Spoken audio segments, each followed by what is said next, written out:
এখানে এই দোকানদার ডালের সাথে পাথর মিক্স করতে লাগে। আরে এই দোকানদার কোথায় চলে গেল? আজব ব্যাপার, দোকান ফেলে রেখে কোথায় চলে গেল? তুমি এখানে? আমি তো তোমাকে সামনে খুঁজতেছি। আচ্ছা ঠিক আছে, দোকানে চলো, আমি আসতেছি। কিন্তু ভাই তুমি এই ডালের সাথে কি মিশাইতেছো? ও কিছু না, তুমি চলো এখান থেকে। আর তোমার কি লাগবে সেইটা বলো।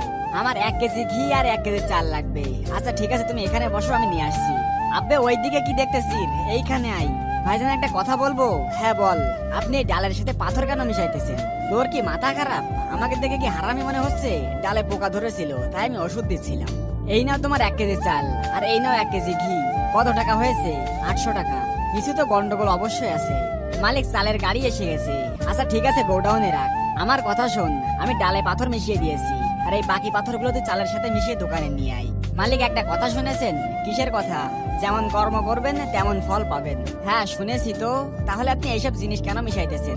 যারা এইসব খাবে তাদের অবস্থা তো খারাপ হয়ে যাবে। শালা তোরা তো চিন্তা কিসের? আমার ব্যবসা আমি বুঝবো। তুই এখানে কাজ করতে এসেছিস, কাজ কর। আচ্ছা ঠিক আছে মালিক, এর ফলাফল খুব খারাপ হবে। বলেন ভাই সাহেব। ভাই সাহেব আমাকে আধা কেজি ডাল দেন। সোহেব, আধা কেজি ডাল নিয়ে এসো। ভাই সাহেব, গতদিন চাল আর ডাল নিয়ে গেছি, তার ভিতরে দেখি সব পাথর।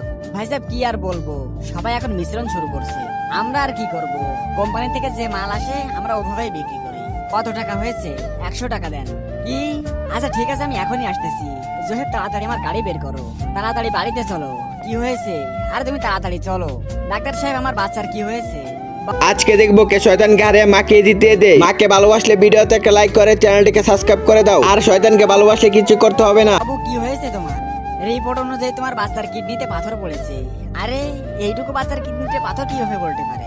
আজকে সন্ধ্যার মধ্যে ওকে অপারেশন করতে হবে। ডাক্তার সাহেব আপনি কিছু একটা করেন, যে করেই হোক আমার বাচ্চাকে সুস্থ করে দেন। আমি সবকিছু দিতে প্রস্তুত আছি। ওস্তাদ, আমি আপনাকে বলেছিলাম না, যেমন কর্ম করবেন ঠিক তেমনই ফল পাবেন। আপনি সবাইকে পাথর খাওয়াইছেন, এখন দেখেন আপনার ছেলের কিডনিতেই পাথর পড়ে বসে আছে। আল্লাহ আমার ছেলেকে সুস্থ করে দাও, আমি আর কোনোদিন এমন কাজ করবো না।